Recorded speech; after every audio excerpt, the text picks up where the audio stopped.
யாருக்கு ஓட்டு போடணுன்றத அவரு தெளிவா சொல்ல மாட்டாரு. குழந்தைங்க கிடையாது. மக்கள்கிட்ட வந்து கையை பிடிச்சு கொண்டு வந்து இந்த சின்னதுக்கு தான் ஓட்டு போட திமுக கூட்டணி கட்சிகளும் இங்க வாக்கு சேகரிக்கிறீங்க. ஆனா திமுக பண்ண மாட்டீங்களே. எப்ப மோடி எல்லாம் வர ஆரம்பிச்சு இவங்க எல்லாம் பேச ஆரம்பிச்சு இவங்க திமிர காமிச்சாங்க, அதுக்கப்புறம் தான் மக்கள் முடிவெடுத்தாங்க இவங்க நம்மளுக்கு கேடு. இன்றைக்கும் திமுக காப்பாற்றணும்னா மோடி 4 தடவை வந்துட்டு போனாதான்.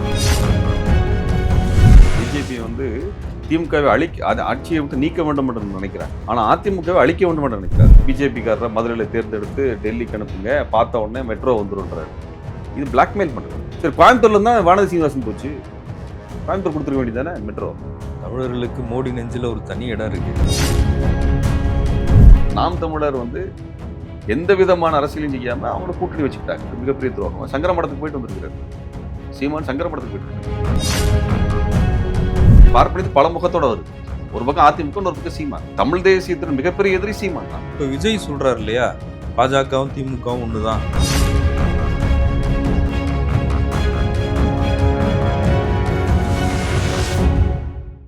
ரெண்டாயிரத்தி 26 சட்டமன்ற தேர்தல் பரப்புரைகளை அரசியல் கட்சிகள் ரொம்ப தீவிரமா செஞ்சுக்கிட்டு இருக்காங்க. நீங்களும் தேர்தல் களத்துக்கு போறீங்க.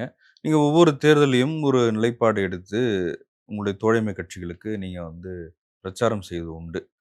இந்த தேர்தல்ல உங்களுடைய என்ன முடிவு எடுத்திருக்கீங்க? நாங்க எப்பவும் சொல்லக்கூடிய விஷயங்கள் தான். மக்கள் உரிமைகளுக்காக போராடக்கூடிய அமைப்புகளுக்காக, அவருடைய வேட்பாளர்களுக்காக நாங்க வந்து ஆதரிச்சு பரப்புரை செய்யக்கூடிய ஒன்று தான். அந்த வகையில தொடர்ச்சியாக மக்கள் போராட்டங்கள்ல ஆதரவு நிலைப்பாடு எடுக்கக்கூடியவர்கள், அதில் பங்களிக்கக்கூடியவர்களுக்கான ஒரு பரப்புரை செய்யறதா தான் இந்த முறையும் திட்டம் வகுத்திருக்கிறோம். தமிழ்நாட்டுல வந்து இன்னைக்கு இந்த அரசியல்ல இவ்வளவு காலம் இருந்த திமுக, அதிமுக என்கின்ற அரசியலை கடந்து இன்றைக்கு வேறொரு மோசமான சூழலை நம்ம எதிர்கொண்டுட்டு இருக்கிறோம். இருகட்சி பிரச்சனையாக இல்ல. அ தமிழ்நாடு மட்டுமல்ல, இந்திய அளவில் இருக்கக்கூடிய எல்லா மாநிலங்களுக்கும் இருக்கக்கூடிய பிரச்சனை. பாரதிய ஜனதா கட்சி என்கின்ற ஒரு ஒரு கொடுமையான, மோசமான ஒரு ஆற்றல் எல்லா மாநிலங்களும் சிதைச்சுக் கொண்டே வருது. அந்த பாரதிய ஜனதா கட்சி என்கின்ற அந்த அ அமைப்பு தமிழ்நாட்டுடைய அரசியல் அதிகாரத்திற்குள்ளாக வருவதற்கான பல முயற்சிகள் எடுத்து வருகிறது.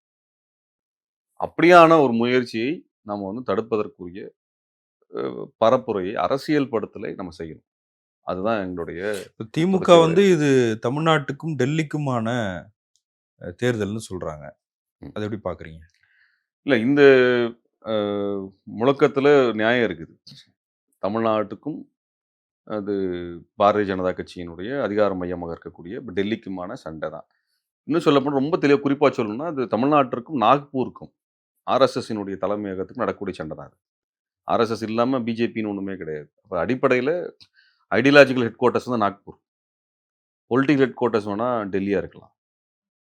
அப்போ வந்து இதுதான் இந்த சண்டையினுடைய இதனுடைய அடித்தளமா இருக்குது. அப்ப தமிழ்நாட்டிற்கும் அ இந்த டெல்லிக்குமான சண்டை அப்டின்னா, அப்ப என்ன அர்த்தம்னா, கட்சி கடந்த ஒரு பிரச்சனை இது. திமுகவுக்கும் டெல்லிக்கும்னா அது வேற. தமிழ்நாட்டிற்கும் அதுக்குமான இடம் தான் நாங்களும் நீண்ட காலமா அது வந்து சொல்லிட்டு வர்றோம். ஆனா அப்படியான ஒரு அரசியல் கடந்த 5 ஆண்டுகளில் திமுக வளர்த்தவில்லை. திமுக வந்து இது குறித்தான ஒரு போராட்ட கால அரசியலை எந்த இடத்துலயும் வளர்த்தல. திமுக மட்டும் இல்ல. திமுக அதிகார மையத்துல அவங்க நிதி வாங்குறதுல இருந்து எல்லா விஷயங்களும் போராடித்தானே இருக்கிறாங்க திமுக. இல்லைங்க, அது அரசு நடைமுறைப்படுத்துறதுல வரக்கூடிய போராட்டங்கள் வேற. நீங்க அத வந்து ஒரு அதிகார மையத்துக்கும், இன்னொரு அதிகார மையத்துக்குமான சண்டையா இருக்கிறது வந்து வெகு மக்களால் உணரப்படாது. இல்ல, அது கொள்கை அடிப்படையில சொல்றேன். இப்ப புதிய கல்விக் கொள்கையை நாங்க ஏத்துக்க மாட்டோம் அப்படின்னு சொல்றது. இல்லைங்க, மும்மொழி கொள்கையை ஏத்துக்க மும்மொழி மாட்டோம். கொள்கை, இந்த புதிய கல்விக் கொள்கையிலிருந்து பல்வேறு கொள்கைகள் இடபிள்யூஎஸ் சம்பந்தமான வந்து நடைமுறைப்படுத்த மாட்டோம். ஆமா. இது எல்லாத்தையுமே வந்து அவங்க மறுக்கிறாங்க, எதிர்க்கிறாங்க, செய்றாங்க. ஆனா, இந்த திட்டங்கள் எல்லாம் எவ்வளவு மோசமானவை என்பது குறித்தான தமிழ்நாட்டில் இருந்த கடந்த கால போராட்டங்கள் கிட்டத்தட்ட இல்லாமல் போயிருச்சு. நீங்க இந்த சண்டைங்கிறது மக்கள் மயமாக இருக்கும் பொழுது, அரசியல் வந்து முன்னுக்கு வந்துருது ரொம்ப இல்ல, எளிமையா. பாஜக எதிர்ப்புன்றது ஒரு கொதி நிலையில இல்ல அப்படின்னு சொல்ல வரீங்களா? இல்ல, பாஜக எதிர்ப்பு அரசியல் என்பது மக்கள் மயப்பட்ட அரசியல் தளத்திலிருந்து, அது திமுகவோட அரசியலாக தன்னை மாத்திக் கொண்டாங்க. பாரதிய ஜனதா கட்சியை எதிர்த்து இயங்கிக் கொண்டிருந்த பல அமைப்புகள், எங்களை போன்ற அமைப்புகள், தேர்தலில் பங்கெடுக்காத பல அமைப்புகள், செயல்பாட்டாளர்கள், சிந்தனையாளர்கள், எழுத்தாளர்கள், இவர்கள் யாருமே எந்த ஊடகத்திலும் வராத அளவுக்கு ஒரு வேலையை திமுக செய்து கொண்டது. நான் பகிரங்கமா குற்றம் சாட்டுறேன். திமுக வந்து இது திட்டமிட்டு திமுகவுடைய ஐடி விங்கோ அல்லது அதன் பின்புலமா இயங்கக்கூடியவர் கூட பார்த்தீங்கன்னா, 2014 இருந்து 2021 காலகட்டம் வரைக்கும் மிக தீவிரமாக பாரதிய ஜனதா கட்சியை எதிர்த்து, அம்பலப்படுத்தி, வழக்கு வாங்கி, சிறைக்கு போன ஒரு பெரும் மக்களினுடைய உழைப்பு தான் வந்து பாரதிய ஜனதா கட்சியினுடைய எதிர்ப்பு அலையாக இருந்தது. அந்த அந்த பணியை செய்து கொண்ட எவருமே வந்து 2021க்கு பிறகு எந்த ஊடகத்திலுமே கிடையாது. இவர்களெல்லாம் யாரால் மாற்றப்பட்டாங்க? இவங்கள ரீப்ளேஸ் பண்ணது யாருன்னா, களப்போராட்டத்துக்கே வராத, வழக்குகளை எதிர்கொள்வதற்கு துணிச்சலே இல்லாத நபர்களை கொண்டு இத வந்து ஃபில் பண்ணாங்க.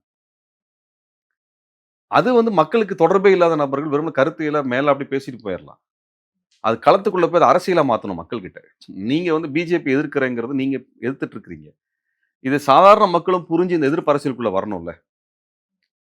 இப்ப பார்ப்பன எதிர்ப்புங்கிறத பேசுறது ஒண்ணு கோட்பாடா, அரசியலாக பேசுறது ஒண்ணு. பெரியார் என்ன பண்ணாரு?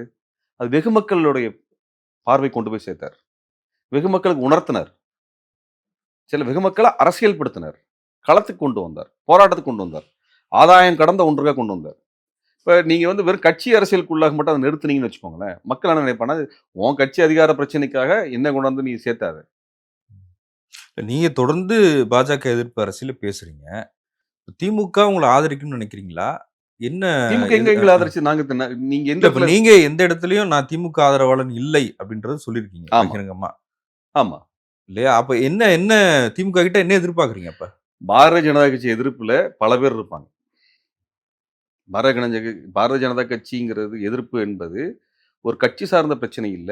அது தமிழ்நாட்டு பிரச்சனைன்னு முதல்வர் பேசுறாரு. அப்ப என்ன தமிழ்நாட்டு மக்களினுடைய பிரச்சனை அது. அப்ப பாரதிய ஜனதா கட்சியை எதிர்த்து போராடக்கூடியவர்கள், திமுக ஆதரவு நிலையிலும் இருக்கலாம், அல்ல ஆதரவற்ற நிலையிலும் இருக்கலாம், அல்லது அதுல நிலைப்பாடு எடுக்காதவங்களா இருக்கலாம். அத பத்தி பொருட்படுத்தாதவங்களா இருக்கலாம். எல்லாருமே ஒரு கட்சி ஆதரவு நிலைப்பாடு எடுக்கணுங்கிற அவசியம் கிடையாது. ஆனா பாரதிய ஜனதா கட்சி எதிர்க்கிறாங்களாங்கிறது அளவுகோல் இன்னைக்கு. இன்னைக்கு அளவுகோல் என்ன? இப்ப நீங்க அதிமுக, பாரதிய ஜனதா கட்சியோட கூட்டணி வச்சிருக்கு. அதிமுகவிற்குள்ள பாரதிய ஜனதா கட்சியை எதிர்க்கிறவர்கள் இல்லையா என்ன? இருக்காங்க. ஆனா கணக்குல எடுத்துக்கிறோமா? இல்ல. இல்லைங்களா? அப்ப பாரதிய ஜனதா கட்சி எதிர்ப்பு அப்படிங்கிற அரசியல் வெகு மக்கள் தளத்துல இயங்கிக்கிட்டு இருக்கிற அந்த இல்ல கருத்தியல் போக்கு தான் தலைமை எடுக்கிற முடிவு தான் ரொம்ப முக்கியமானது. ம். அந்த தலைமை யாரு கூட இருக்கிறாங்கன்றத நீங்க பார்க்கணும் அப்ப. அதிமுகவுல பாஜக எதிர்ப்பாளர் இருக்காங்க. இருக்காங்க. அப்படி பார்த்தா சில கட்சிகள்ல பாஜக ஆதரவாளர் கூட இருப்பாங்க. நீங்க அது தேடி அது கண்டுபிடிச்சா. அது திமுகலயும் பார்த்துட்டு இருக்கிறோம். அது அப்ப இல்லன்னு தலைமை சொல்லல. யார் பக்கம் நிக்கிறாங்க அப்படின்றது தானே. இல்லைங்க. இந்த அரசியல் தளம் கூர்மை அடையணும். இந்த தளம் அரசியல் வந்து கூர்மை அடையணும். இந்த தளம் கூர்மை அடைஞ்சா தான் வெகு மக்கள்ட்ட நிலைப்பாடு இருக்கும். வெகு மக்கள்ட்ட நீங்க தேர்தலுக்காக மட்டும் போய் சொல்லக்கூடாதுங்க. இல்ல அப்ப பொதுவா இருக்கிற ஒரு பாஜக எதிர்ப்ப திமுக தங்களுடைய வெற்றிக்காக அறுவடை செஞ்சுக்கிறாங்க அப்படின்னு எப்பவுமே அத நினைக்கிறீங்களா? செஞ்சுக்கிறாங்க. செஞ்சுக்கிறாங்க. அதுக்கு பிறகு அறுவடைக்கு பிறகு அவங்கள அதுக்கான வேலை செய்து அதுல கூட்டணி கட்சிகளும் இருக்காங்க. உங்க இல்ல தோழமை அமைப்புகளும் இருக்காங்க. கூட்டணி கட்சிகள் தானே போராட்டம் நடத்திட்டு இருக்கிறாங்க. ம். விடுதலை சிறுத்தைகள், கம்யூனிஸ்டுகள், இஸ்லாமிய அமைப்புகள் இவர்கள் தானே மதிமுக. இவர்கள் தானே பாரதிய ஜனதா கட்சிக்கு எதிரான தொடர்ச்சியான ஒரு போராட்டங்களை நடத்தக்கூடிய களம் மக்கள்கிட்ட கொண்டு போய் சேர்த்து மக்கள் அரசியல்படுத்தணும்.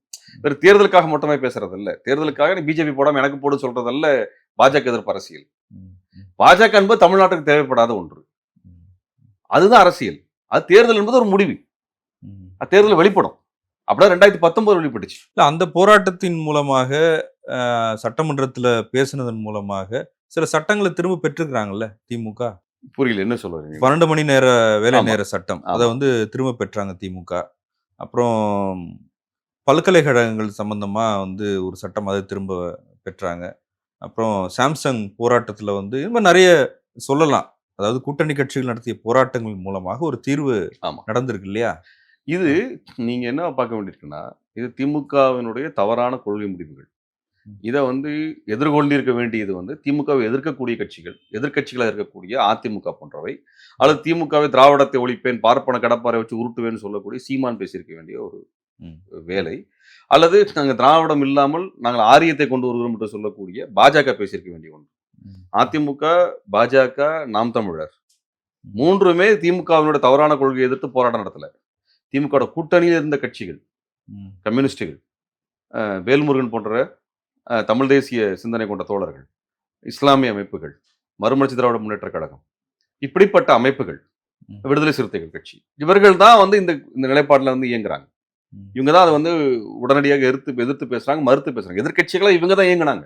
ம், ம், ஆளுங்கட்சி கூட்டணியாவும் இருக்க வேண்டியிருந்தது, எதிர்க்கட்சி பணியையும் செய்ய வேண்டிய கட்டாயம் இவர்களுக்கு தான் இவங்க தலையில தான் விழுந்தது. அப்ப இந்த பேலன்ஸ் சிஸ்டம் தான் உள்ள இருக்குது. அப்ப நீங்க வந்து நீங்க திமுக ஆதரவு தளம் மட்டுமே வச்சுக்கிட்டு அளவுகோலா பார்க்க முடியாது. பாரதிய ஜனதா கட்சி எதிர்ப்பு இல்ல. பாரதிய ஜனதா கட்சி எதிர்ப்பு என்பது ஒரு கொள்கை நிலைப்பாடு, ம், ஒரு கோட்பாட்டு நிலைப்பாடு. ம், அந்த நிலைப்பாடு மக்கள் மயம் சார்ந்து இயங்க வேண்டியது இருக்கு. ம், சரிங்களா? அந்த தளத்தை திமுக என்பது தன்னுடைய தளம் மட்டும் தான் பாஜக எதிர்ப்பு தளம். மத்தவங்க எங்களை ஆதரிக்காத யாருமே நாங்க வந்து ம். நான் என்ன சொல்ல இடம் தர மாட்டோம் அப்படிங்கிறத உங்களெல்லாம் பாஜக எதிர்ப்பாளரா நாங்க வந்து பார்க்க மாட்டோம்ன்ற எடுத்த முடிவு இன்னைக்கு என்ன ஆச்சுன்னா, களத்தில் மக்கள் மன்றத்தில் பாஜக எதிர்ப்பு அலை என்பது 2019, 2021ல இருந்த அளவுக்கு இன்றைக்கு கிடையாது. ம். இன்றைக்கு கிடையாது அது. சரிங்களா? அப்ப நீங்க திமுக இன்றைக்கு எவ்வளவோ பேசுறாங்க அத. இல்ல பாஜக இப்ப எதிர்ப்புங்கிறது. 2019 தேர்தலுக்கு பிறகு 2024 தேர்தல். 2019 தேர்தல்ல 38 இடம். 2024 தேர்தல்ல 39 இடங்கள் தமிழ்நாட்டுல ஜெயிக்கிறோம். புதுவை ஒரு இடம் சேர்த்து 40 இடம் வந்து மோடிக்கு எதிரான அ ஒரு தேர்தல் முடிவ தமிழ்நாடு குடுக்குதுல்ல. அப்ப ஆமா. அப்ப அது அந்த கன்டினியூஷன் இருக்குது தானே அது? இல்ல. இதுல நம்ம என்ன பார்க்க வேண்டியது இருக்குன்னா, இந்த 2024 தேர்தல்ல பாஜகவும், அதிமுகவும் சேர்ந்து நின்றால் எத்தன தொகுதிகள்? ம். அந்த கணக்கு எடுத்து பாருங்க நீங்க. பொங்கு போகுதுல என்ன நிலைமை நடந்திருக்கும்னு பாருங்க. இந்த 2019லேருந்து அது 24 அந்த காலகட்டம். கட்சிகளோட முடிவு. அது எடப்பாடி எடுத்த இல்ல நம்ம முடிவு. அது வந்து இதா சொல்லல. நீங்க எத உண்மையா கணக்கு எடுத்துக்க வேண்டியது எதிர்க்கட்சியாக இவங்க 2 பேரும் தனித்தனியா இருந்ததுனால நடந்தது. ம். ம். சேர்ந்துனா அவங்க 70,00,000 ஓட்டு வாங்குனாங்க. ம். அதிமுக 1,00,00,000 ஓட்டு வாங்குச்சு. 1,70,00,000 வாக்குகள் அதிமுகவும், பாஜகவும் சேர்ந்தா நீ கணக்கு போட்டா வரக்கூடிய வாக்குகள். திமுக கூட்டணி வாக்குகள் 2,00,00,000 வாக்குகள். 2க்கு வேறுபாடுகள் 30,00,000. ம். இந்த நிலைமை தான் நம்மளுக்கு வந்து பார்த்தோம் அதுல. இது ரொம்ப என்ன சொல்றது? இடைவெளி ரொம்ப குறைவா மாறுனது. 2019லேருந்து 2024க்குள்ளார பாரதிய ஜனதா கட்சிக்கு இவ்வளோ பெரிய வளர்ச்சி எங்கேருந்து வந்தது? எங்கேருந்து இது சாத்தியமாச்சு? 21க்கு பிறகு ஏன் இப்படி வளருது? அது ஏன் தடுக்கப்படல? ம். ஏனால் களத்துல இருந்த அமைப்புகள் எல்லாமே டிஃபென்சிவ் மோடுக்கு போயிட்டாங்க. திமுகவை பாதுகாக்கிற இடத்துக்கு போயிட்டாங்க எல்லாருமே. ஆனா பாஜக மையமாக முன்வைத்த சில பிரச்சனைகள் இருக்கு தமிழ்நாட்டுல. இப்ப ம். 2021க்கு பிறகு மைக்கேல்பட்டி விஷயமா இருக்கலாம். அதுக்கப்புறம் இப்ப ரீசென்ட்டா திருப்பரங்குன்றம் விஷயமா இருக்கலாம். இப்படி அங்கங்க பல சர்ச்சைகள பாஜக ஏற்படுத்திக்கிட்டே இருந்தாங்க. ஆனா எங்கேயுமே அவங்க வெல்ல முடியலையே! இது என்னன்னா, சர்ச்சையை உருவாக்கக்கூடிய இடத்தில் முன்னாடி கிடையாது. ம். ம். ம். கள்ளக்குறிச்சி எடுத்துக்குவோம். ம். கள்ளக்குறிச்சி அந்த பிரச்சனைய வந்து அந்த பள்ளிக்கூடத்து கனியாமூர். நிர்வாகம் அ. வந்து ம். நிர்வாகம் வந்து முழுக்க முழுக்க ஆர்எஸ்எஸ் தனமான, பாஜக தனமான நிர்வாகம். ம். அதுல பாரதிய ஜனதா கட்சி அந்த நிர்வாகத்துக்கு ஆதரவாக நின்னுச்சு. ம். சரிங்களா? அன்றைக்கு அந்த பெண்ணுக்கான நீதிக்கான போராடின முற்போக்கு இயக்கங்கள், விடுதலை சிறுத்தைகள், தந்தை பெரியார் திராவிட கழகத்தை சார்ந்தவர்கள் மீதெல்லாம் வழக்கு போடப்பட்டு 1 மாசம் சிறையில் தள்ளப்பட்டார்கள். ம். அந்த விசாரணை நடப்பதற்கு முன்பே அன்னைக்கு டிஜிபியாக இருந்த சைலேந்திர பாபு நேரா போய் அதுக்கு சர்டிஃபிகேட் குடுக்குறாரு. இதுல அடுத்து ஒண்ணு சொல்றேன். கள்ளக்குறிச்சியில இவ்வளவு தூரம் நின்னு எந்த முற்போக்கு அமைப்புகள் அங்க போகக்கூடாது, பேசக்கூடாது, மக்களை சந்திக்கக்கூடாது, நெருக்கடி குடுத்து ஊர் ஊரா வேட்டையாடி கைது பண்ணி எல்லாம் போட்டாங்க. இது நடந்து 2வது மாசத்துல அக்டோபர்ல ஆர்எஸ்எஸ் ஊர்வலம் தமிழ்நாடு முழுக்க மாவட்ட தலைநகர் நான் திட்டமிடுது. ம். அதுக்கு பெரிய தடை வாங்கிட்டு வர்றாங்க. 3 மாவட்டங்களில் அதற்கு அனுமதி கிடைக்கிறது. கடலூர், அரியலூர், அடுத்து கள்ளக்குறிச்சி. ம். ம். கள்ளக்குறிச்சியில ஆர்எஸ் ஊர்வலம் நடக்குது. இது எப்படி சாத்தியமாச்சு? ம். இந்த நிலைப்பாடு இந்த இந்த விஷயத்துல திமுக என்ன செய்தது? இல்ல அது அப்ப நீதிமன்றத்துக்கு போய் தானே அந்த அனுமதி வாங்குனாங்க. அதுதாங்க சொல்றோம். நீங்க நீதிமன்றத்துக்கான அதாவது பதட்டப்பட்ட போய் தான் நீங்க பேசுனீங்க. ம். ஆர்எஸ்எஸ் வலுவா நின்னுட்டு இருந்த இடம் இல்ல இருக்குல்ல. ஆர்எஸ்எஸ்க்கு வந்து அனுமதி கேட்குறாங்க பேரணிக்கு. இப்ப அரசு வந்து குடுக்க முடியாதுன்னு சொல்லி, அது நீதிமன்றத்துக்கு போய், நீதிமன்றத்தின் நீங்க மூலமா தானே அனுமதி அனுமதி குடுத்தத வாங்குனாங்க. நான் பேசல. ம். நீங்க அனுமதி குடுத்து அத வந்து அனுமதி மறுத்தது திமுக அரசு தான். அது ம். இல்லன்னு நம்ம சொல்லல. ம். நம்ம என்ன சொல்ல கள்ளக்குறிச்சியில இந்த பள்ளிக்கூடமும், பள்ளிக்கூடம் சார்ந்து இயங்கிய அந்த இந்துத்துவவாதிகளாக இருந்த நபர்களை பாதுகாத்தது யார்? ம். அவர்கள் மீது அன்னைக்கு நீங்க கடுமையான நடவடிக்கை எடுத்திருக்கணும். சரிங்களா? இது மாதிரி நம்ம நெறைய சம்பவங்கள் நம்மளால சொல்ல முடியும். இப்ப இந்த சம்பவங்களின் பொழுதெல்லாம் இந்த இந்துத்துவவாதிகள் ஒண்ணும் இல்ல. நீங்க கோயம்புத்தூர் கலவர வழக்கு. கோயம்புத்தூர்ல சசிகுமார் கொலையில நடந்து நடந்த ஊர்வலத்துல நடந்த கலவர வழக்கு இருக்குது. இந்து முன்னணி மேல கிட்டத்தட்ட அன்றைக்கு 1000 கோடி ரூபாய் சொத்து நாசம் செய்யப்பட்டது. ம். எல்லாம் கைது செய்யப்பட வேண்டிய ஆட்கள். இன்னைக்கு அப்படி கைது பண்ணியிருந்தா இந்து முன்னணிங்கிற அமைப்பே இருந்திருக்காது கோயம்புத்தூர்ல. ம். அதிமுக ஆட்சி கைது பண்ணல. ம். வழக்குகள் இருக்குது. ம். நீங்க வழக்கு நடத்துனீங்களா? ம். ம். நடத்தல. சரி விடுங்க. அண்ணாமலை எடுத்துக்குவோம். அண்ணாமலை வந்து சமூகங்களுக்குள்ள கலவரத்தை தூண்டுகின்ற வகையில பேசின வழக்கு வந்து பதிவு செய்தார். பியூஷ் மனுஷ்லாம் போய் பதிவு செஞ்சார். ம். அதன் மீது நடவடிக்கை எடுக்கப்பட்டதா? விசாரணைக்கு அழைக்கப்பட்டாரா? ம். ஒண்ணுமே நடக்கல. இதே அண்ணாமலையின் மீது இந்த நில நில கையகப்படுத்துறது, மத்த விஷயங்கள் சம்பந்தமாக, ஊழல் செய்தது சம்பந்தமாக தொடர்ச்சியா அந்த கட்சியிலே இருந்த நபர்கள். அவர்களே வெளிப்படையாக ஆதாரத்தோடு பதிவு பண்றாங்க. ம். அண்ணாமலை மீது நடவடிக்கை எடுக்கப்பட்டதா? ம். இல்ல. நீங்க இவர்களை ஒடுக்கக்கூடிய வாய்ப்புகள் அனைத்துமே சரிங்களா? அனைத்துமே இங்க நடைமுறையாகல. இல்ல அதே போல ஐடியாலஜியா இப்ப அண்ணாமலை வந்து அவர் வீட்டு முன்னாடி ஒரு பாஜக கொடிய நடணும் அப்படின்னு அடம் பிடிக்கிறாரு. ம். இப்ப அத அன்னைக்கு இரவோட இரவா வந்து போலீஸ் அத வந்து போய் தடுக்குறாங்க. ஒரு பெரிய கலவரம் ஏற்படுற ஒரு சூழ்நிலை பனையூர் பகுதியில, கிழக்கு கடற்கரை சாலையில. இப்ப அத வந்து ஓரளவுக்கு அத சரி பண்ணாங்க. இப்ப அதிலிருந்து தொடங்கி சொல்றேன். திருப்பரங்குன்றத்துல ஒரு இப்ப அ. திருப்பரங்குன்றம் பிரச்சனையில நீங்க எடுத்துட்டீங்கனாலே, அங்க இருந்த இன்ஸ்பெக்டர் அந்த பிரச்சனைய முதல்ல ஆரம்பிச்சு வச்சாரு. ம். அறநிலையத்துறை அதிகாரி தான் மேல கொண்டு போறத தடுக்கிறது. இந்த வேலையெல்லாம் நடந்தது. இந்த ம். அதிகாரிகள் மீது நடவடிக்கை எடுக்கப்பட்டதா? ம். இதுதான் நம்ம வந்து பார்க்கிறோம். நம்ம வந்து என்ன சொல்றோம்னா, நீங்க திமுக வந்து ஆளுங்கட்சியா போனதுக்கு பிறகு, பாரதிய ஜனதா கட்சி எதிர்க்கட்சி வேலைகளாக இருந்து கொண்டு, எதிர்க்கட்சி போன்ற ஒரு மனநிலை இருந்து கொண்டு, திமுகவின் மீது மக்களுக்கு வரக்கூடிய அதிருப்திகளை எல்லாம் தங்கள் அரசியலுக்காக பிரித்து மாற்றிக் கொண்டார்கள். செய்யறது இன்னும் சரியா செய்யணும்னு சொல்றீங்க. அப்படி எடுத்துக்கலாமா? சரியா செய்யலன்ற ஆ. சொல்றோம். சரியா அதான். செய்யலங்கிறது தான் இன்னைக்கு ஒரு பெரிய பலவீனமாக வந்து நிக்குது. ம். இப்ப நீங்க ம். அந்த அந்த இடம் வந்து பாரதிய ஜனதா கட்சிக்கான ஒரு அரசியலாக மாறிக்கொண்டே போனது. ம். சரிங்களா? இப்ப நீங்க உதாரணமா எடுத்துட்டோம்னா தோழர், அதிமுக ஆட்சி காலத்துல நான் கடுமையாக வழக்குகள் போடப்பட்டு சிறைக்குள்ள அனுப்பப்பட்டதெல்லாம் இருக்கு. ஆனால் ஒரு பொது இடத்துல பார்த்தா, ஒரு அதிமுகவோட பொறுப்பாளரோ அல்லது அமைச்சரா இருந்தவரோ பேசுவாங்க. ம். ம். ம். அந்த சண்டைகள்லாம் இருக்கும். நான் கடுமையா விமர்சிப்போம். எல்லாமே இருக்கும். பார்த்தா பேசிட்டு போவாங்க. நின்னு பேசிட்டு போவாங்க. இதெல்லாம் இருக்கும். அப்படி இதுவரைக்கும் ஒரு திமுக அமைச்சர் பெரிய ஆள நான் பார்த்ததில்ல. ம். அவன் பார்ப்பான் கடந்து போயிருவாங்க. ம். சரிங்களா? அப்ப அவர்களுக்கு இருக்கக்கூடிய இந்த உறவுநிலை பிரச்சனைகள்லாம் இருக்குல்ல. இதெல்லாம் நம்ம எடுத்தோம்னா நெறைய இருக்குது. சரி, நீங்க என்கூட சரி. பேசலங்கிறனால சொல்றோங்கிற அர்த்தத்துல நம்ம வந்து சொல்ல வரல.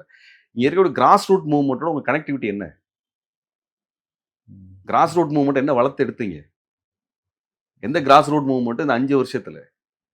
தங்களுக்கான குறைஞ்சபட்சம் ஒரு அலுவலகத்தை வைத்துக் கொள்வதற்கு, தங்களுக்கான பரப்புரை கட்டமைப்புகளை செய்வதற்கு எத்தனை அமைப்புகளுக்கு வாய்ப்பு கொடுக்கப்பட்டுச்சு?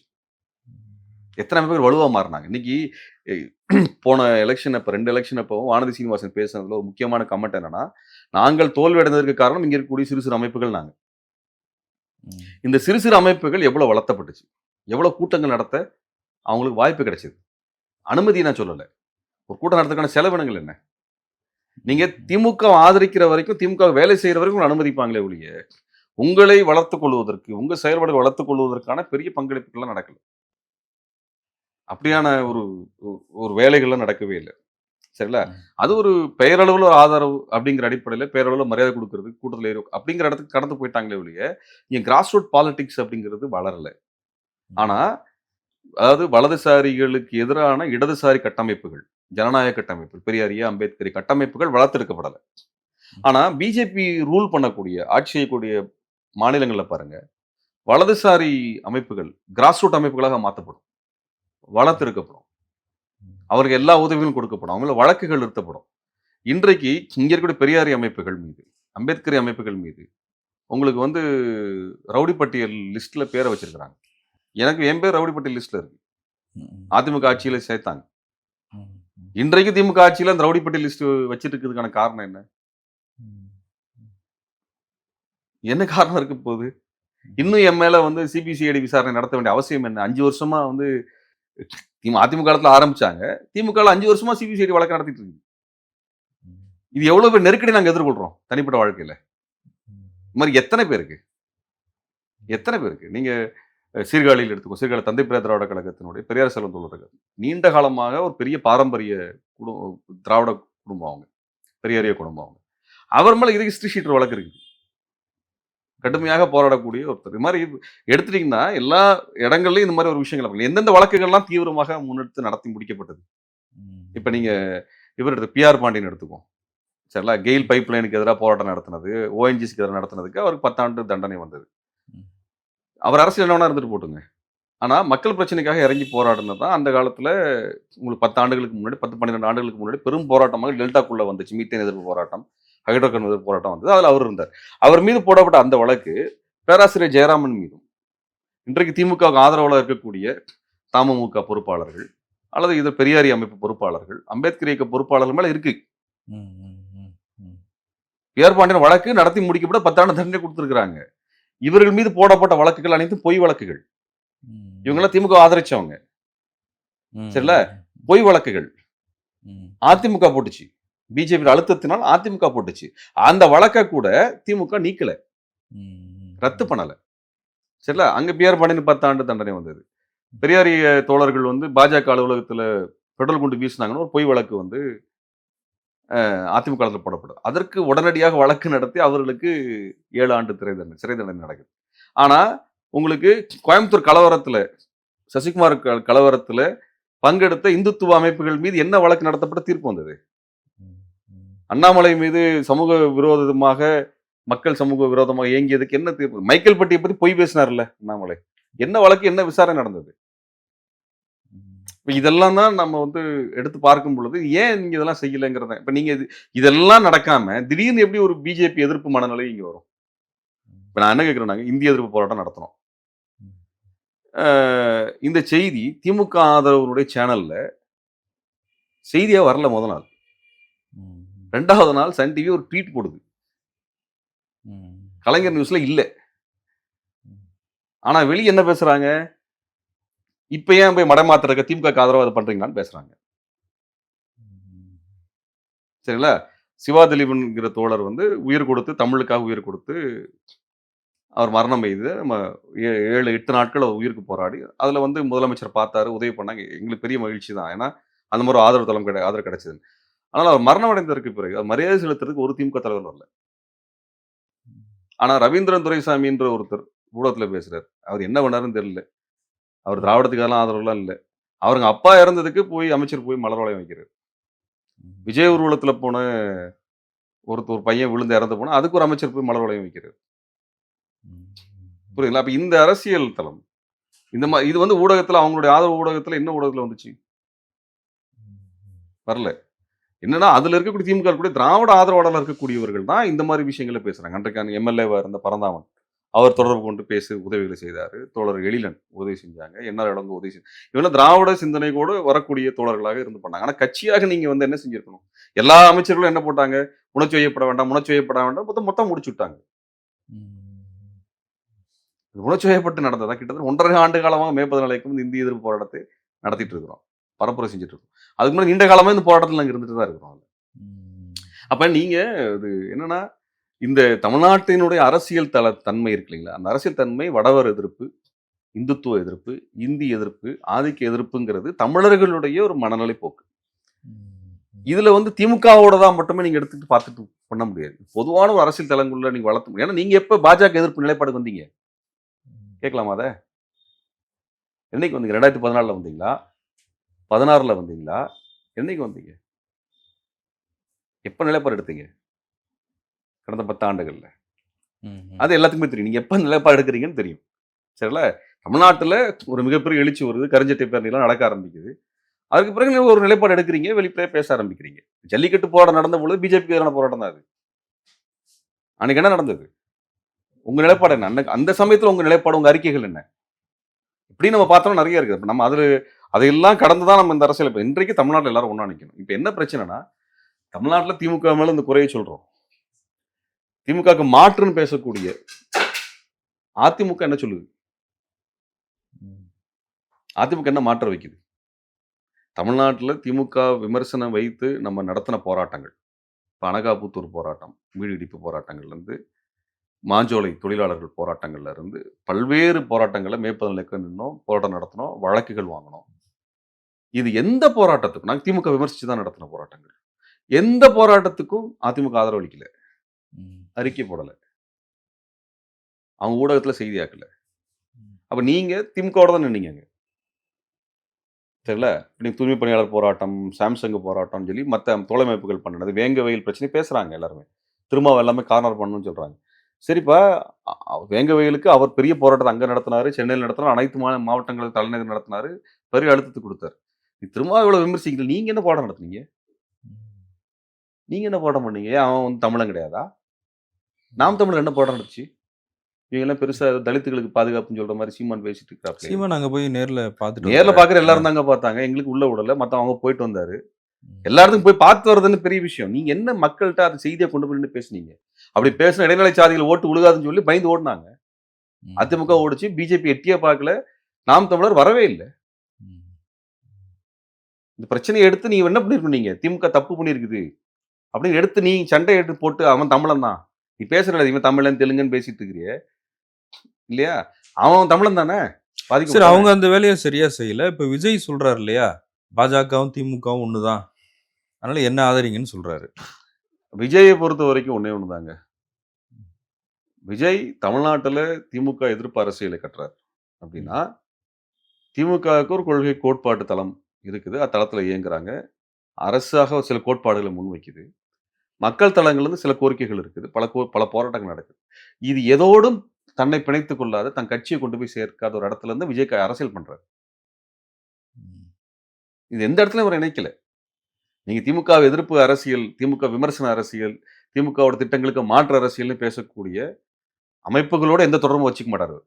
ம். ம். ம். எந்த இடத்துலயும் உறவோட வச்சுக்கிறது கிடையாது. இங்க இருக்க ம். மக்கள் போராட்ட களங்கள்ல நீங்க பரந்தூர் போனீங்க. சரிங்களா? திமுக வந்து நெருக்கடி குடுக்குதுன்னா, அதுக்கு அதனோட அடுத்த ஃபாலோ அப் என்ன? ம்.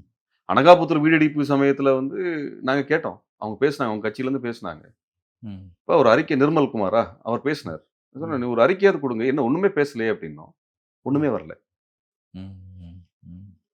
நம்மளுக்கு வந்து நீங்க எவ்வளவு பெரிய கட்சியாவனா இருக்கட்டும், அல்லது பெரிய ஸ்டாரா இருக்கட்டும், எல்லாம் நீங்க மக்கள் பிரச்சனைகள்ல காது குடுத்து பேசக்கூடிய இடத்துல, ம். இங்க இருக்கக்கூடிய கிராஸ் ரூட் மூவ்மென்ட்டோட நீங்க எந்த மாதிரியான தொடர்புகளை வைத்துக் கொள்கிறீங்க? தமிழ்நாட்டுடைய பாலிடிக்ஸ் முடிவு பண்ற இடத்துல கிராஸ் ரூட் அமைப்புகள் தாங்க இருக்கு. ம். ம். கிராஸ் ரூட் அமைப்புகள் நிராகரிச்சே இவங்க பேசிட்டே இருப்பாங்க.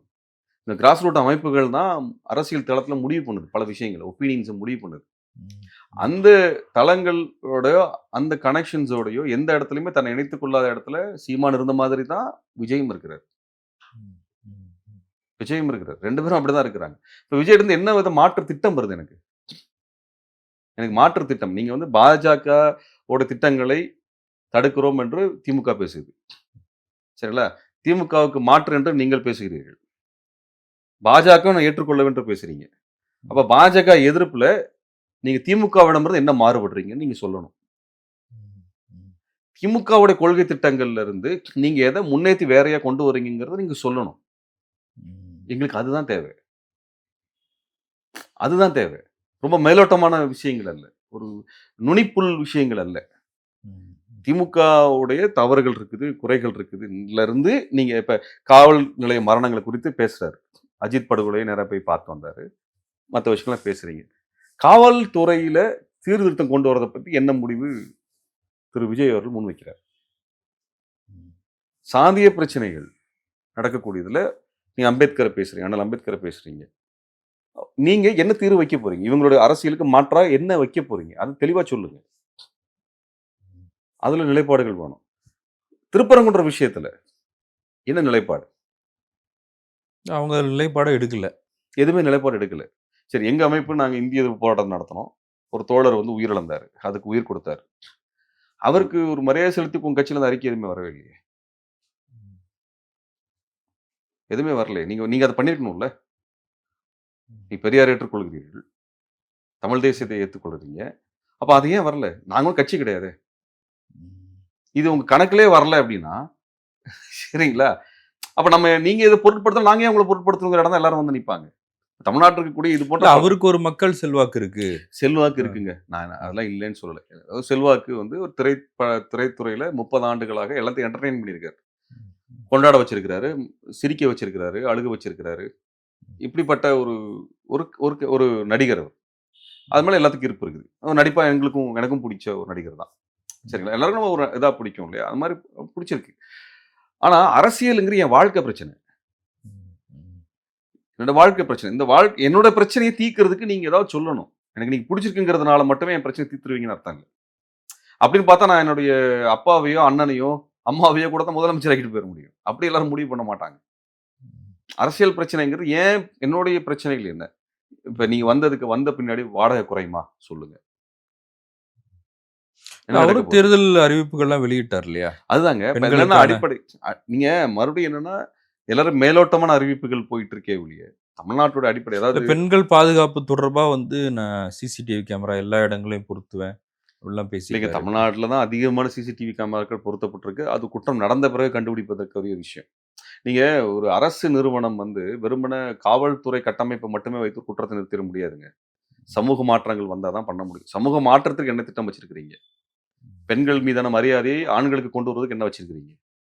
அது கல்வி திட்டத்துல என்ன மாற்றத்த கொண்டு வர போறீங்க? ஒர்க் பிளேஸ்ல என்ன மாற்றத்த வெறும் சட்டத்த கொண்டு வந்தா தீந்துராது.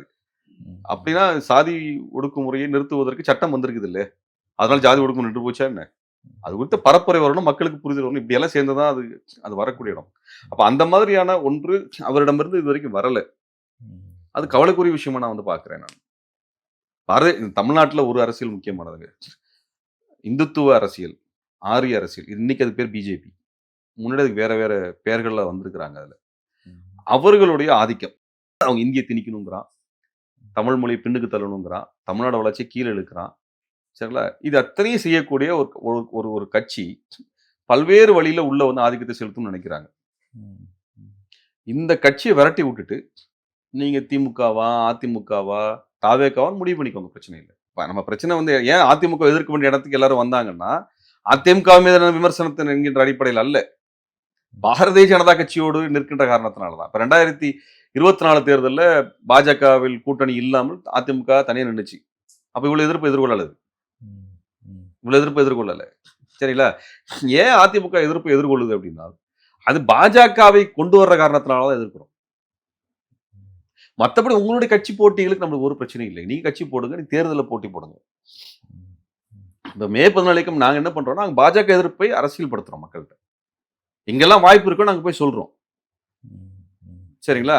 அந்த மாதிரியான ஒரு அரசியல் வளர வேண்டும் என்ற கட்சி கடந்து வளர வேண்டும். பிஜேபி கூட நேரடியான பிஜேபியுடைய கொள்கை பார்ப்பனியத்தோடு நான் நேரடியான உறவை வைத்திருக்கேன். பார்ப்பனியத்தோட பேரன்னு சொல்லிட்டு சீமான் வர்றாரு. இப்ப அவரையும் வந்து வீழ்த்த வேண்டியிருக்கு. அது பார்ப்பனியத்து பல முகத்தோட வருது. ஒரு பக்கம் அதிமுக, இன்னொரு பக்கம் சீமான். இப்ப இந்த கூட்டத்த வந்து தமிழ் தேசியத்தின் மிகப்பெரிய எதிரி சீமான் தான். ஏன்னா தமிழ் தேசியத்தினுடைய எதிரியாக இருக்கக்கூடிய பார்ப்பனியத்தோடு கைகோர்த்து நிற்கக்கூடிய சீமான் வந்து மிகப்பெரிய தமிழ் இனத்துக்கினுடைய எதிரி. தமிழினத்தை காட்டிக் கொடுத்த ஒரு துரோகியாக தான் நான் சீமான பார்த்துருக்கோம். தமிழினத்தை 2009ல வந்த எழுச்சி, அன்றைக்கு நடந்த திமுகவினுடைய மிகப்பெரிய ஒரு அந்த அரசியல் வீழ்ச்சியினால் வந்த ஒரு தமிழ் மக்கள்கிட்ட இருந்த ஒரு எழுச்சியை முற்றிலுமாக மடைமாத்தி கொண்டு போய் தமிழ் மக்களுக்கு எதிரான ஒரு அரசியலாக மாற்றி நிறுத்தியவர் சீமான். ஒரு மிகப்பெரிய துரோகி. ம். ஈழம் சம்பந்தமான எந்த தீர்வும் வரவிடாமல் இந்த 16 ஆண்டுகளாக தமிழ்நாட்டு அரசியலை முட்டுக்கட்டையாக நின்று தமிழ் தமிழீழ பிரச்சனைக்குரிய எடுத்த அனைத்து முயற்சிகளையும் முறியடித்து அதை பிளவுபடுத்தி அந்த ஆற்றல்களை சிதைத்த ஒரு மிகப்பெரிய துரோகத்தை சீமான் செய்தார். சீமான் மிகப்பெரிய துரோகி. அதுல மாற்று இல்ல. கருத்து கிடையாது. அவருக்கு அந்த அளவுக்கு ஆற்றல் இருக்குன்னு இருக்கு நினைக்கிறீங்களா? இருக்கு. ஆ. அவர் அந்த அதாவது ஒரு விஷயத்தை ஆக்கப்பூர்வமா செய்யறதுக்கு தாங்க இல்ல உங்களுக்கு வந்து அவருக்கு ஆற்றல் வேணும். முன்னோடிகளா இப்ப வைகோ இருக்காரு, திருமா இருக்காரு. அந்த அரசியல் களத்துல. வைகோ, அ. திருமா போன்ற மூத்த ஆளுமைகள் வந்து ஈழத்தினோடும் புலிகளோடும் நேரடியா இயங்கியவர். சீமான் புலிகளுக்கு பிறகு இயங்கியவர். சரி. சீமானுக்கு புலிகளோட உறவு இருந்தது என்று சொன்னது வந்து சினிமா துறை சம்பந்தமாக அவர் அழைத்து பயிற்சி கொடுக்கக்கூடிய இடத்தோட நின்னு போச்சு. அந்த இடத்துல ஐயா பாரதி ராஜா இருந்தாரு. இல்ல அந்த ஈழ உணர்வு வளர்ச்சியில அந்த அது வளர்த்தெடுக்கிறதுல வளர்ச்சிகள் எல்லாம் கிடையாது. இல்ல வளர்த்தெடுக்கிறதுல சீமான் வந்து அது தடை போடுறாருன்னு சொல்றீங்கல்ல. அப்ப அதுக்கு அது அவர் எப்படி அவர் மட்டும் எப்படி இல்ல, போட்டுற இல்ல, இல்ல. முடியும்னு கேட்கிறேன். இது என்னன்னா, ஈழ உணர்வு இது சீமான் அரசியலுக்கு வந்ததுனாலலாம் வரல. 80கள்ல இருந்தே வரக்கூடிய உணர்வு, லட்சக்கணக்கான மக்கள் திரண்ட உணர்வு. முத்துக்குமார் ஊர்வலத்திலே பெரிய அப்ப பெரிய அவர் எப்படி தடை போட முடியும்? அவர் தடை போடல. மடைமாற்றம் தான் பண்ணாரு. ம். மடைமாற்ற வேலையை செய்யக்கூடிய வேலையர். நீங்க 2009க்கு பின்னாடி ஈழ ஆக்கப்பூர்வமான அரசியலை கட்டுவதற்குன்னு ஒரு ஒரு பணியை செய்திருக்கணும். இந்த 16, 17 வருஷமா ஈழத்திற்காக எந்த போராட்டத்தை நடத்துனது கிடையாது. ஒரு மாநாடு நடத்துனது கிடையாது. இல்ல மாவீரன் நாள்ல அவங்க சிறப்பா மாவீரர் நாள் கட்சி செய்றாங்க. கூட்டத்த நடத்துறாங்க. கட்சி கூட்டம் நடத்துற பேர மாவீரர் நாளு. எல்லாத்தையும் நடத்த தெரியாதா? ம். கட்சி கூட்டம் நடத்துறதுக்கு உங்க கட்சியில மாவீரர் இருக்காங்களா? ம். என்ன இருக்கிறாங்க? என்ன பண்ணீங்க? நீங்க வந்து இந்த இந்த நிகழ்வுகள நடத்துறது இல்ல.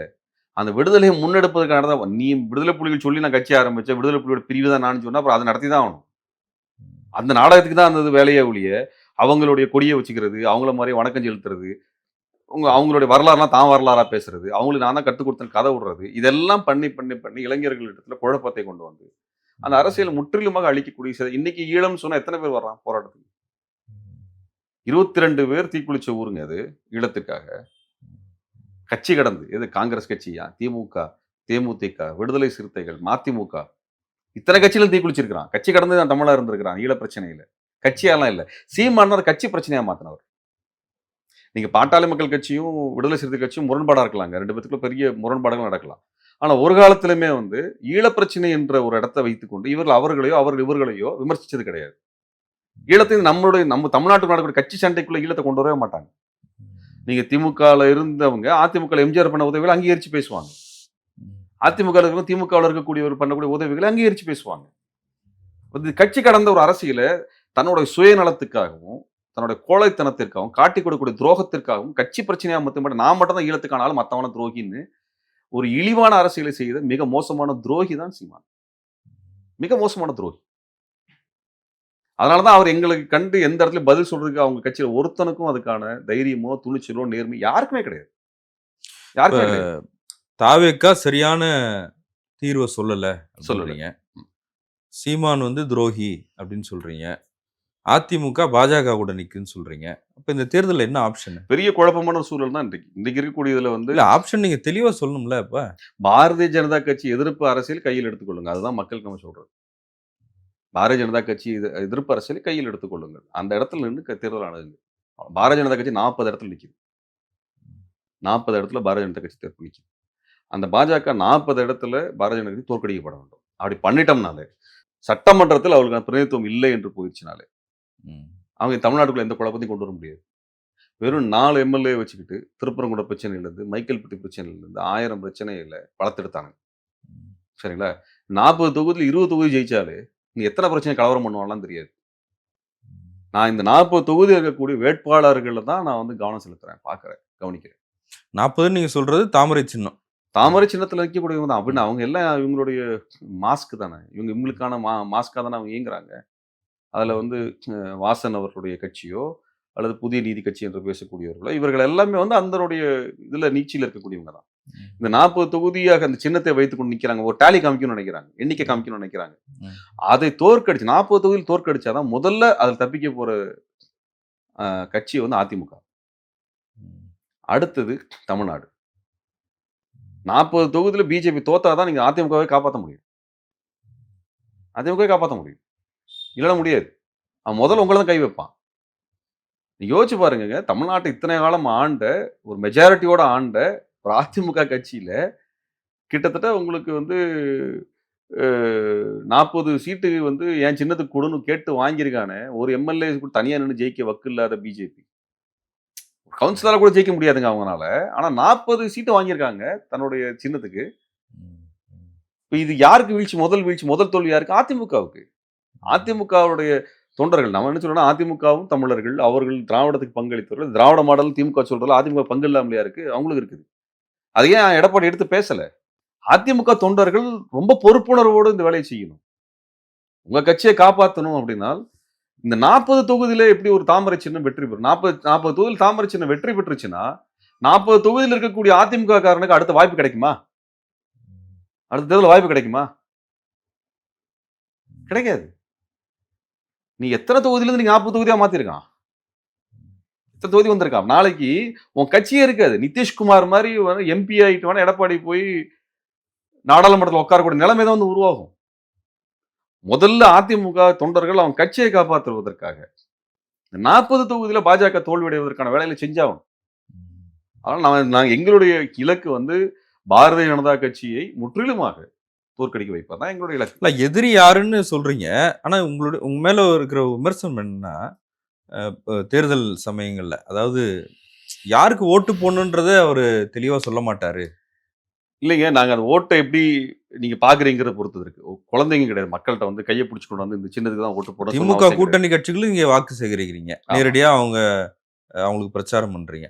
ஆனா திமுகவுக்கு பண்ண மாட்டீங்களே. திமுகவுக்கு நான் ஏன் பண்ணணும்?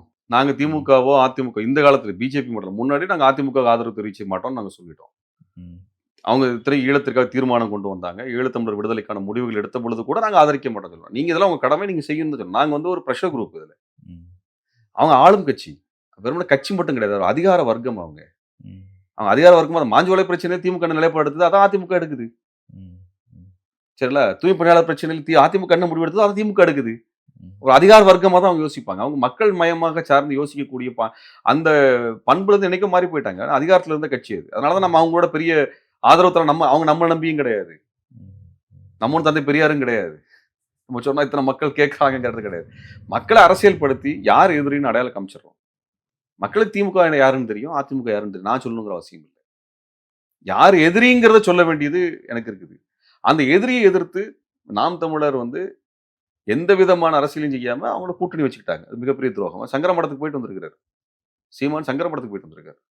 எப்படி போயிட்டு சொல்றீங்க? கோமாதா பூஜை எல்லாம் பண்ணிட்டு வந்திருக்காரு. வீடியோ வெளிய வந்திருக்கு. பார்க்கலையா நீங்க? ம். நீங்க வந்து மாட்டுக்கு புல்லெல்லாம் குடுத்துட்டு வந்திருக்காரு. கோசாலையில போய் மாட்டுக்கு புல்லெல்லாம் குடுத்து வந்திருக்காரு. இவரு மாடு வளர்த்தோம்னு பேசுறாரு. ஆனா மாட்டுக்கு புல்லு கூட குடுக்க தெரியாது. அதுல போய் பார்த்தீங்கன்னா தான் தெரியும். சங்கராச்சாரிய சங்கர சந்திச்சாரா? மடத்துக்கு ம். சங்கர மடத்துக்கு போயிட்டு இல்ல வந்திருக்காரு. அது எதுக்கு ஆ. கேட்கிறேன். ம். என்ன கேட்கிறேன். அந்த சங்கராச்சாரியார் தான் தமிழை வந்து நீச மொழின்னு சொன்னவர். நீச பாஷைன்னு சொல்லுவாரு. நீச பாஷைன்னு சொன்னது சங்கராச்சாரியார் தானே. நீ தெலுங்கு எதிர்ப்புன்னு பேசிட்டு, சங்கர மடம்ங்கிறது உங்களுக்கு தெலுங்கு பார்ப்பனருடைய மடம். ம். இப்ப தெலுங்கு பார்ப்பனர் நீ ஏத்துக்குவ. ம். இங்க இத்தனை காலம் இருந்து தமிழ் மக்களுக்காக உயிர் கொடுத்து போராடிய இந்த மக்கள் எல்லாம் தெலுங்குன்னு பிரிப்ப. நீ யாரு முதல்ல? ம். சங்கர மடத்துக்குள்ள போய் அவன் மாட்டுக்கு இது குடுத்துட்டு வந்து எவ்வளவு அசிங்கமான ஒரு அருவருப்பான ஒரு நபர். ம். சங்கர மடத்துக்கு போயிட்டு. அப்ப இப்படியான ஒரு மோசமான ஒரு நபர்களை எல்லாம் தோற்கடிக்க வேண்டிய நிலைமை நம்மளுக்கு இருக்கு. இவங்கலாம் புல்லுருவிகள் இவங்கலாம். இந்த புல்லுருவிகள் 16 ஆண்டு காலமா தமிழ்நாட்டை சீரழிச்சிட்டு இருக்கிறாங்க. கருத்தியல குழப்பம் பண்ணிட்டு இருக்கிறாங்க. இவர்கள் நீக்கப்பட வேண்டும். நம்ம சொல்றது ஒண்ணுதான். தமிழ்நாட்டுல வட காங்கிரஸோ, பிஜேபியோ நம்மளுக்கு தேவையில்ல. அவங்க வந்து நல்லது வேலை காங்கிரஸே தான் சொல்றேன் நான். செல்வ பிறந்தகை மாரி ஒருத்தர் இருக்கிறனால வேணா சில மாற்றங்கள் இங்க வந்து பேசலாம். இங்க ஒரு மாணிக்கம் தாக்கூர்லாம் யாருங்க இந்த ஆளு? தமிழ்நாட்டு பிரச்சனைக்கு என்னங்க பேசியிருக்காரு?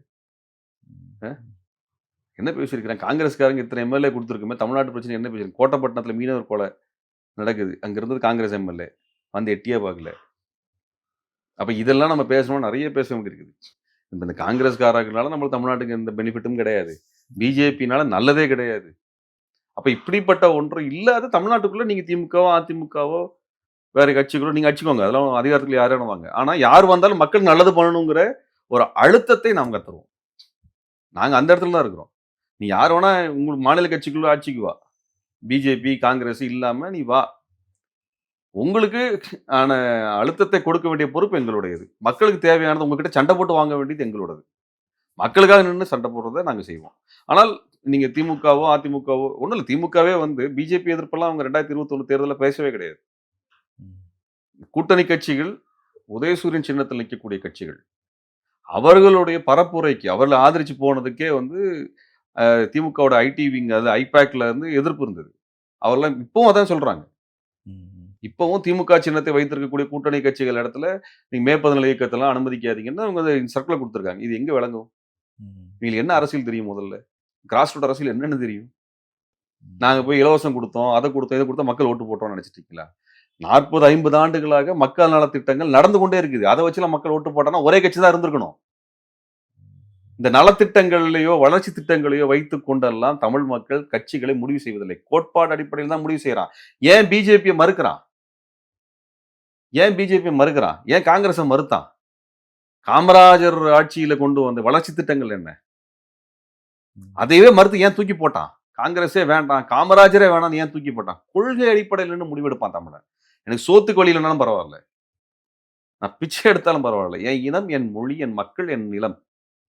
அப்படின்னு முடிவெடுக்கக்கூடிய கோட்பாடு அரசியலை திமுக 2021 தேர்தல்ல பேசல. நாங்க ம். வந்தா இத வளர்ச்சி பண்ணுவோம், அத வளர்ச்சி பண்ணுவோம்னு இந்த பீகார்காரன் அந்த பிரசாந்த் கிஷோர் சொல்றத நம்பி தான் பேசுனாங்க. 19ல 2019ல ஜெயிச்ச அளவுல பார்த்தீங்கன்னா, நீங்க 200 தொகுதி ஜெயிச்சிருக்கணும். எடப்பாடிக்கு எதிராக அவ்வளோ பெரிய கோவம் இருந்தது. கொரோனாவுடைய தோல்வி இருந்தது. கொரோனால இவங்க பண்ணுன கூத்துக்கள்லாம் இருந்தது. அவ்வளோ கோவங்கள் இருந்தது. இந்த பென்னிக்ஸ் கொலைலாம் நடந்திருந்தது. அவ்வளோ கோவத்துல இருந்தா கூட 200 தொகுதி ஏன் ஜெயிக்க முடியலன்னா, பிரசாந்த் கிஷோர் சொன்னத நம்பி பண்ணாங்க இவங்க. பிஜேபி எதிர்த்துலாம் பேசலைங்க. பிஜேபி எதிர்த்து பேசக்கூடியவர்களை மேடையில் ஏற்றாதீர்கள் என்று சர்க்குலரே குடுத்தாங்க. எத்தனை இடத்துல நாங்க எதிர்ப்பை எதிர்கொண்டோம் நாங்க. ம். இன்றைக்கும் அதே தான் சொல்றேன். இப்பவும் அதே அந்த பிரசாந்த் கிஷோர் குடுத்த அதே ஐடி விங் சிஸ்டத்த வச்சுக்கிட்டு தான் இவங்க வந்து பார்க்குறாங்க. அம்பேத்கரியவாதிகளை மேடையில ஏத்த மாட்டாங்க. இந்த சமயத்துல ஒரு பெரும் பிரச்சாரத்துக்குள்ள பேச வைக்க மாட்டாங்க. பெரியாரியவாதிகள் பேசினா ஓட்டு கலைஞ்சிரும், கடவுள் எதிர்ப்பு பேசிருவாங்கன்னு சொல்லிட்டு அந்த வேலைய பார்ப்பாங்க. இதெல்லாம் இந்த கூமுட்ட கூட்டம் இருக்கு இல்லையா? அவங்க பண்ற ஃபீட்பேக் இது. மக்கள் கோட்பாடு அடிப்படையில தான் தமிழ்நாடு அரசியல பார்ப்பான். அதுல தான் முடிவெடுப்பான். திமுக தப்பு பண்ணுது. ம். கோட்பாடு அரசியல் மேலோட்டமாக முதல்வர் பேசிட்டு போறாரு. கடுமையாக நீங்க பிஜேபி எதிர்த்து மக்கள்ட்ட சொல்லி நின்னு பேசுற ஆட்கள் இறங்குனா மட்டும் தாங்க இந்த தேர்தல்ல முடிவுகள்ல மாற்றம் வரும். சொல்ல 2024 தேர்தல் பரப்புல நாங்க இருந்தோம். 8 தொகுதிகள் பரப்புரை செஞ்சோம். சரிங்களா? ஆரம்ப கட்டத்துல பிஜேபி எதிர்ப்பு மனநிலை உருவாகல. எப்ப மோடிலாம் வர ஆரம்பிச்சு, இவங்கலாம் பேச ஆரம்பிச்சு, இவங்க திமிர காமிச்சாங்களோ, அதுக்கப்புறம் தான் மக்கள் முடிவெடுத்தாங்க. இவங்க நம்மளுக்கு கேடு அப்படின்னு. மக்கள் மறந்துட்டான். ம். இன்னைக்கு அதான் நிலைமை. இன்றைக்கும் திமுக காப்பாத்தணும்னா, மோடி 4 தடவ வந்துட்டு போனாருன்னா, மக்களுக்கு அந்த மூஞ்சிய பார்த்தாலே தெரியும். இல்ல 2014லயே மோடிக்கு எதிரான முடிவு தானே தமிழ்நாடு மக்கள் எடுத்தாங்க. அன்றைக்கு இருந்த நிலைமை வந்து வேற. அன்றைக்கு ஜெயலலிதா அம்மையார் இருந்தாங்க, கலைஞர் இருந்தாங்க. இந்த அரசியல் தளம் ஒண்ணு இருந்தது. மோடி யாருன்னே தெரியாது தமிழ்நாட்டு மக்களுக்கு. ம். பிஜேபி மேல பெரிய மரியாதைலாம் கிடையாது. தமிழ்நாட்டு கட்சிகளை தாண்டி மக்கள் அதில யோசிக்கிற நிலைமையில இல்ல. இன்னைக்கு நிலைமை வந்து வேற. இன்றைக்கு மோடி என்பது வேறாக இயங்கிட்டு இருக்கு. அப்ப இந்த தளத்துக்குள்ளார இது வந்து திமுக பண்ணுது. ஒண்ணும் இல்லைங்க. நீங்க போய் பிரச்சாரம் பண்ண போறோம்னா, நீங்க வந்து விடுதலை சிறுத்தைகளுக்கு பண்ண முடியும், கம்யூனிஸ்ட்களுக்கு பண்ண முடியும், மதிமுகவுக்கு பண்ண முடியும். சரிங்களா? இஸ்லாமிய அமைப்புகளுக்கு பண்ண முடியும். சரிங்களா? நீங்க திமுக தரப்புல போய், நீ முற்போக்கு அரசியல் பேசக்கூடிய, தீவிரமா விமர்சிக்கக்கூடிய ஆளுங்கள எத்தன பேர் பேச விடுவாங்கன்னு நெனைக்கிறீங்க? விட மாட்டாங்க. பயப்படுவாய்ங்க. கொள்கை அரசியல், கோட்பாடு அரசியல் தேர்தலுக்கு உதவாது என்பது நம்பிக்கை. அப்பன்னா எதுக்கு நீங்க பெரியார பேசிட்டு இருக்கிறீங்க? எதுக்கு அண்ணாவ பேசிட்டு அண்ணா கூட உங்க கட்சி தலைவர் விட்டுருங்க. எதுக்கு பெரியார பேசிட்டு இருக்கிறீங்க? போய் அப்படியே நேரா வந்து பேச வேண்டியது தானே. வெறும் வளர்ச்சி திட்டங்களை சொல்லி எல்லாம் ஓட்டு வாங்கிலாம் நம்புனாங்கன்னா ஏமாந்து போவாங்க. திமுகவின் தலைவர் ஸ்டாலின் வந்து பிரச்சாரத்துல பேசும்போது, திமுக தவிர யார் வந்தாலும் அது பாஜக ஆட்சி தான் அப்படின்னு சொல்லியிருந்தாரு. ஒருவேளை என்டிஏ ஆட்சின்னு சொல்றாங்க இல்லையா? இப்ப அதிமுக வந்து அதிமுக தலைமையிலான என்டிஏ கூட்டணி அப்படின்னு சொல்றாங்க. பிரதமர் மோடி வந்து என்டிஏ ஆட்சி அமையணும்னு சொல்றாரு. என்டிஏ ஆட்சி வந்தா எப்படி இருக்கும்னு நினைக்கிறீங்க? இல்ல முதல்ல அந்த இந்திய ஆட்சின்னு சொல்றதே வந்து ஒரு அராஜகமான ஒன்று. அதிமுக தான் இங்க ஆட்சியில இருந்திருக்கு. பாரதிய ஜனதா கட்சி இங்க ஆட்சியில இல்ல. தமிழ்நாட்டுக்கு என்டிஏல ஏதாவது அஜெண்டா போட்டிருக்காங்களான்னா, அப்படின்னு அஜெண்டாலாம் ஒண்ணும் போடல. சரிங்களா? அப்படி பார்த்தா இவங்க யுபிஏ ஆட்சின்னு சொல்ல முடியும். இல்ல. அப்ப இது பாரதிய ஜனதா கட்சியினுடைய ஆட்சி தான் நடக்கப் போகிறது என்று பிஜேபி அந்த கூட்டணிக்கு என்டிஏ கூட்டணின்னு வச்சிருக்காங்க. என்டிஏ கூட்டணி வச்சிருக்காங்க. இது வந்து பீகார்ல நடந்த அதுக்கு அதிமுக தான் தலைமைன்றாங்க.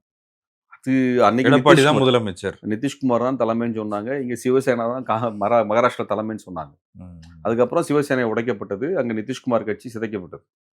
2மே நடந்தது. அதேபோல தேர்தல் முடிஞ்சதுக்கு பிறகு அதிமுக சிதைக்கப்படும். அதிமுக இடத்த தான் இவங்க வந்து அவங்க திமுகவை சிதைக்கிறத பத்தி யோசிக்கல.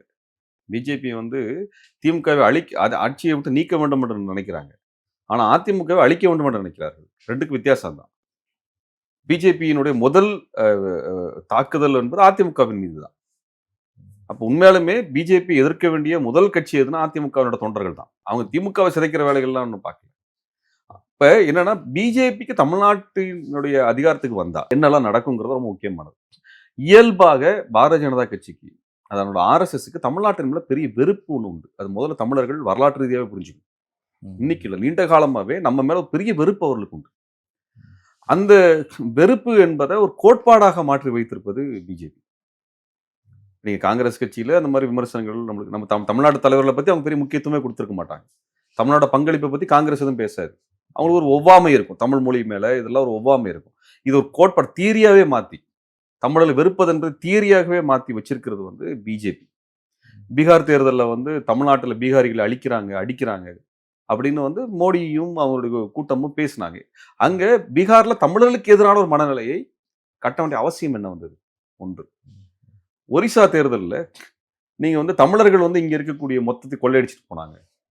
இங்க இருந்த கோவிலுடைய சாவியவே அவங்க எடுத்துட்டு போயிட்டாங்க. தமிழர்களை கொள்ளையர்களாக, திருடர்களாக நீங்க ஒரிசாவில காட்டி தமிழர்கள் தாக்குதலுக்கு உள்ளாகக்கூடிய நிலைமையை ஒரிசாவில் செஞ்சது இதே பிஜேபியும் மோடியும் தான். இப்படிப்பட்ட ஒரு மோசமான அவங்களுக்கு தமிழர்களை வந்து ஒரு எதிரிகளாக பாவித்து தமிழர்களை அழிக்க வேண்டும், சிதைக்க வேண்டும் என்ற கொள்கை கொண்டவர்கள். நீங்க பிஜேபி இப்படி புரிஞ்சுக்கோங்க, வேற ஒண்ணுமே இல்லை. இதுதான் பிஜேபி. பிஜேபி ஆட்சிக்கு வந்த பிறகு ஒன்றிய அரசுல வந்ததுக்கு பின்னாடி ஒன்றிய அரசின் வழியாக, கொள்கை திட்டத்தின் வழியாக எதையெல்லாம் சிதைக்க முடியுமோ அதெல்லாம் சிதைச்சாங்க. உதாரணத்துக்கு எடுத்தோம்னா சிவகாசியினோட பட்டாசு தொழிற்சாலை விடயங்களை முழுமையா சிதைச்சாங்க. அதே போல உங்களுக்கு வாணியம்பாடி, ஆம்பூர் பகுதியில் இருந்த தோல் தொழிற்சாலைகள் சிதைக்கப்பட்டுச்சு. பருத்தி விலையை முடிவு செய்வது குஜராத்தும் மகாராஷ்டிராவும் தான். அதான் வந்து வெள்ளை தங்கம்னு சொல்லுவாங்க, ஒயிட் கோல்டன். அது மார்க்கெட்டை முடிவு செய்யறது, பருத்தி, நூல் இதெல்லாம் முடிவு செய்யறது குஜராத், மகாராஷ்டிரா தான். ரெண்டுலையும் இவங்க தான் ஆட்சிக்கு வந்தாங்க. வந்தோடனே பருத்தி விலை ஏற்ற இறக்கத்தை தொடர்ச்சியாக உருவாக்கி, அந்த பருத்தி நூலையும் அந்த பருத்தியையும் பங்களாதேஷுக்கு ஏற்றுமதி பண்ணி, திருப்பூருக்கும் ஈரோடுக்கும் கிடைக்காமல் பண்ணினது இதே பிஜேபி கவர்மெண்ட் தான்.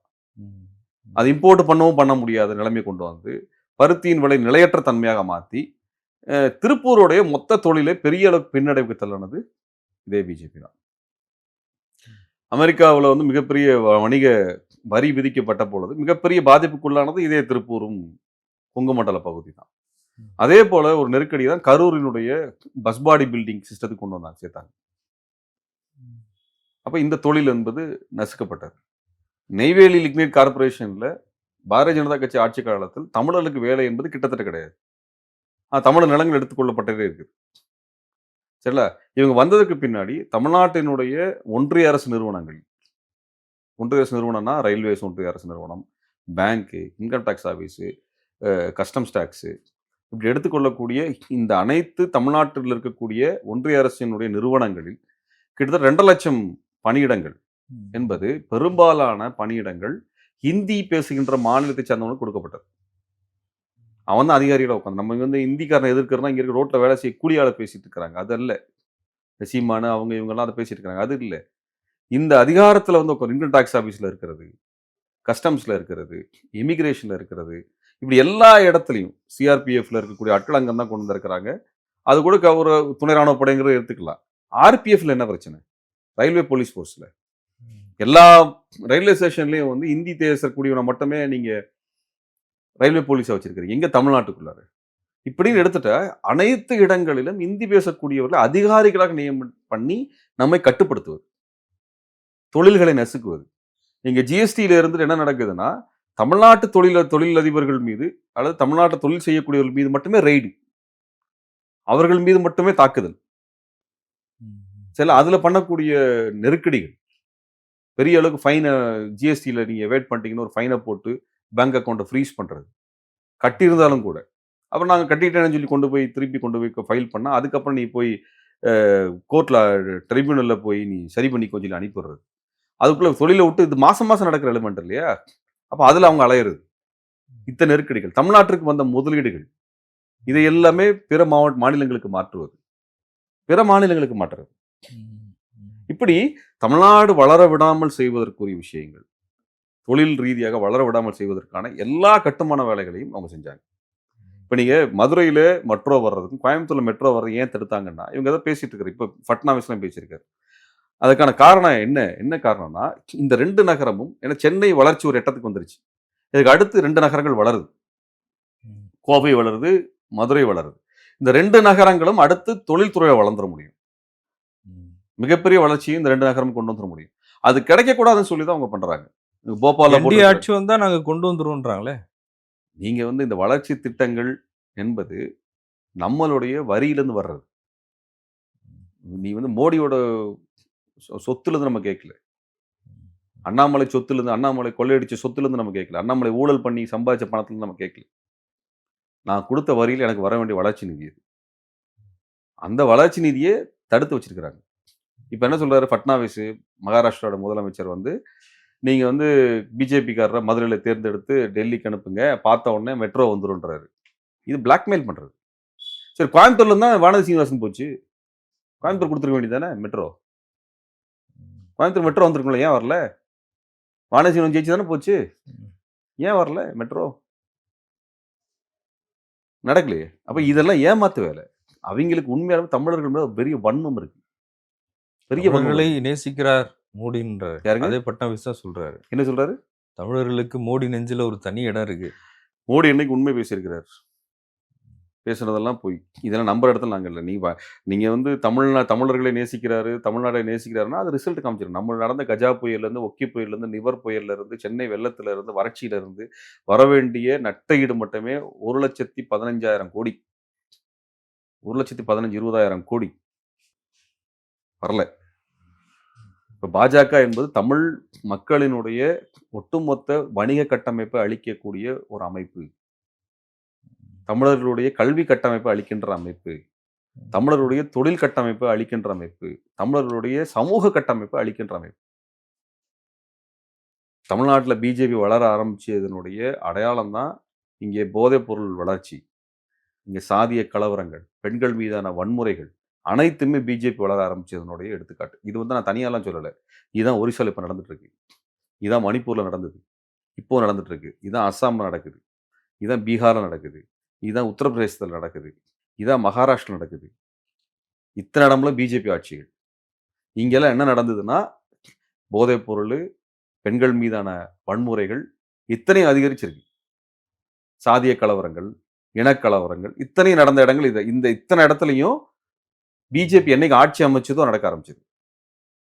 இங்க பிஜேபி வளர்ந்த உடனே இதெல்லாம் நடக்க ஆரம்பிக்குது. பேசுனால போதைப் பொருள் வளர்ந்துருச்சு, போதைப் பொருள் பத்தி திமுக கட்டுப்படுத்தல. போதைப் பொருளை வளர்த்தக்கூடிய ஆட்கள் நான் ஒண்ணும் சொல்லல. நீங்க உங்க மண்டலத்துக்குள்ளார யாரெல்லாம் இந்த ட்ரக் பெடலரா இருக்கான், அத வந்து டிஸ்ட்ரிபியூட்டரா இருக்கான்னு போய் பாருங்க. பிஜேபியில உட்காந்துருப்பான், இந்து முன்னணியில உட்காந்துருப்பான், இந்து மக்கள் கட்சியில இருப்பான், விஸ்வ இந்து பரிஷத்துல இருப்பான், ஆர்எஸ்எஸ்ல இருப்பான், அதுதான் இருப்பான். அவனை காவல்துறை பாதுகாக்கிற அளவு காவல்துறை மேலதிகாரிகள் இருப்பாங்க. பாதி காவல்துறை மேலதிகாரிகள் பாஜகவால் கட்டுப்படுத்தக்கூடிய ஆட்களாக இருக்கிறார்கள். அப்ப நீங்க காவல்துறைக்கு தெரியாம இதெல்லாம் நடக்காதுங்க. எத்தனை பேருக்கு எத்தனை காவல்துறை, தமிழ்நாட்டு காவல்துறை, எத்தனை காவல்துறை அதிகாரிகள், வடநாட்டு காவல்துறை அதிகாரிகள், எத்தனை பேர் இந்தி பேசக்கூடிய ஆள் இருக்காங்க. இன்னைக்கு காவல்துறையில ஜாதிய மனநிலை, மதவாத மனநிலை இதெல்லாம் எங்க இருந்து வருது? யார் கொண்டு வந்து சேர்த்துறா? 30 வருஷம் முன்னாடி இப்படி பார்க்கல, 20 வருஷம் முன்னாடி நம்ம பார்க்கலையே. இப்ப ஏன் இவ்வளவு வருது? இவ்வளவு பேசுறாங்க. அப்ப இது எல்லாமே பிஜேபியோட வளர்ச்சியினுடைய வெளிப்பாடுகள். இது நாளைக்கு இங்க மத கலவரம், ஜாதி கலவரம் தொடர்ச்சியா நடக்கும். பிஜேபி ஜெயிச்சு 20 40 எம்எல்ஏ சீட் நிக்கிறாங்க. அதுல 10, 15, 20 ஜெயிச்சுட்டான்னா தமிழ்நாடு கலவர பூமியா இருக்கும். தமிழ்நாட்டை நாசப்படுத்துவாங்க. அவன் எல்லா கட்சியும் உடைப்பான், என்ன வேணா செய்வான். 20 எம்எல்ஏ மட்டும் கிடைச்சிருச்சுன்னு வச்சுக்கோங்களேன். அவன் நாளைக்கு எந்த கட்சியை வேணா உடைச்சு எடுத்து ஆட்களை மிரட்டி கொண்டு வந்து ஆட்சி அமைச்சு உட்கார்ந்தா முதலமைச்சர் ஆயிடுவான். நடக்குதா இல்லைன்னு பாருங்க. அப்படி நடந்ததுன்னா அதிமுக குப்பையில போட்டுருவான். அதிமுக அதோட முடிஞ்சுது. எப்படி நிதிஷ்குமார் கட்சி ஒளிஞ்சுதோ, பாஜகவோட சேராததுனால தான் லல்லு பிரசாத் யாதவ் கட்சி தப்பிச்சுது. பாஜகவோட சேர்ற கட்சிகள்லாம் அழிக்கப்பட்டது. பாஜகவை எதிர்க்கிற கட்சிகள்லாம் தப்பி பிழைத்தது. திரிணாமுல் காங்கிரஸ், லல்லு பிரசாத் யாதவ், ஜார்க்கண்ட் முக்தி மோர்ச்சா, சரிங்களா, தேசியவாத காங்கிரஸ். தேசியவாத காங்கிரஸே பிரிச்சுட்டானு, சரிங்களா. ஆனா என்ன நடக்குது? அக்காலிதழ் கூட்டணி வச்சது, காலியாச்சு. நிதிஷ்குமார் கூட்டணி வச்சாரு, காலியாச்சு. உங்களுக்கு வந்து ஒரிசால பிஜு பட்நாயக் அவர் வந்து ஆதரவு நிலை கூட்டணியில இல்ல. கூட்டணியில் இல்லை, ஆனா ஆதரவு நிலை ஏற்பாடு எடுத்தார், அது காலியாச்சு. சரிங்களா. இப்ப அதிமுக மகாராஷ்டிரா சிவசேனா அது முழுக்க ஒழிச்சு கட்டினாங்க. தமிழ்நாட்டுல ஆந்திரால சந்திரபாபு நாயுடு இருக்காரு. சந்திரபாபு நாயுடு ஒரு லீடரா இருக்கிறாரு. கட்சி கட்டமைப்பு முழுக்க அன்னைக்கு பிஜேபி பெரிய ஸ்ட்ராங்கா ஆகல, அதனால நின்றுட்டு இருக்குது. சரிங்களா. அதிமுக என்னாச்சு? எவ்வளவு பெரிய பலம் வாய்ந்த கட்சியாக இருந்து இன்னைக்கு செதறி போய் 3 நாளா பிரிஞ்சு போய் நிக்குது. சரிங்களா. எடப்பாடி பேசும்பொழுது ஒன்று சொல்றாரு, காலில் விழுந்தேன், அதை வந்து விமர்சனம் பண்றாங்கன்னு பேசியிருக்கிறாரு. பெரியவங்ககிட்ட நம்ம ஆசீர்வாதம் வாங்குறது நல்லது தான் அப்படின்றாரு. அப்படிப்பட்ட பெரியவங்களை ஏன் கட்சி விட்டு வெளியே அனுப்புனீங்க? எந்த இடத்துல கூட நிறுத்தினாங்க. ஏன்னா எடப்பாடி என்ன பண்ணாரு, தனக்கு யார் இந்த அதிகாரத்தை கொடுத்தாங்களோ அந்த பெரியவங்களை கட்சியை விட்டு நீக்கினாரு. சரிங்களா. இவங்க உள்ளுக்கு நடக்கூட சண்டை தானே. ஓபிஎஸ் வந்து துரோகத்தை பண்ணாரு. அந்த கட்சிக்கு இவங்க எல்லாம் துரோகம் பண்ணாங்க. கட்சி இன்னைக்கு இல்லாம போய் நிக்குது. இன்னைக்கு அதிகாரத்துக்கு திமுக அதிமுக மாறி மாறி வர்றதானுங்க தமிழ்நாட்டில். அப்படி பார்த்தா இன்னைக்கு வந்திருக்கக்கூடிய ஒரு கட்சியாக தான் இருந்திருக்க முடியும், சரியான தலைமை இருந்திருந்தா.